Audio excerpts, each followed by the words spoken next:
আসসালামু আলাইকুম। আজকে একটা ছোটো ব্লগ নিয়ে আসলাম। এখানে বেশ কিছু ইফতার আইটেমস নিয়ে এখানে একটা ভর্তা মতো বানিয়েছি আমি নিজের হাতে।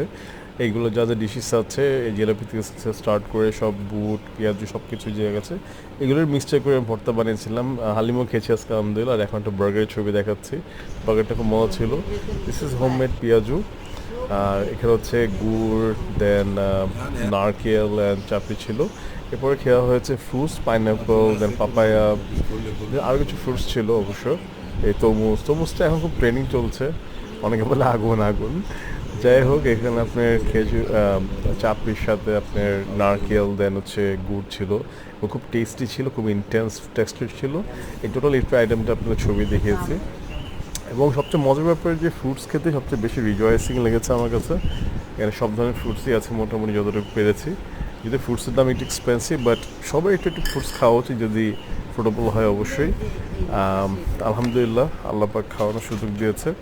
এবং মাঝখানে একটু চটপটিও অ্যাড করে দিয়েছে। চটপটিটা আমার খুব ভালো লাগে, যদি এটা পার্সেল করে নেওয়া হয়েছিল, বাইরের থেকে আনার, হোমমেড না। বাট তারপর খুব মজা ছিল চটপটিটা। বাই দ্য ওয়ে, এটা অন্যরকম টেক্সচার অ্যাড হয়েছে ইফতারের মধ্যে। So it was really fun, it was quite tasty, I really enjoyed it. আর সবচেয়ে ফিনিশিং করলাম হচ্ছে ডিনার দিয়ে। ডিনারের মধ্যে আপনার হচ্ছে পরোটা উইথ গরু মাংস একটা, যদি একটু ভুনা হলে একটু বেশি ভালো লাগতো, সালাদ। বাট ভুনা যদি হতো গরু মাংসটা আর বেশি মজা পেতাম।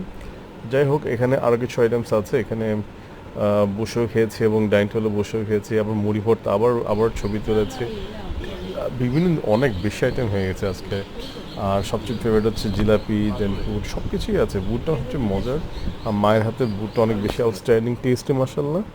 সো খুব এনজয় করেছি আলহামদুলিল্লাহ। আপনারা কখনো আর মোস্ট ওয়েলকাম, সবাই যে কোনো সময় আসতে পারেন আমার বাসায় এবং ইফতারি করার জন্য। দোয়া করবেন সবাই, সবাই ভালো থাকবেন। অবশ্যই রোজা রাখবেন, নামাজ পড়বেন, and সবাই মজা করে ইফতারি খাবেন। সিঙ্গারাটাও মিস করিনি। সিঙ্গারাটা যদি আউটডোরে এসে খেয়েছি, it was fun। আর পিঠাটা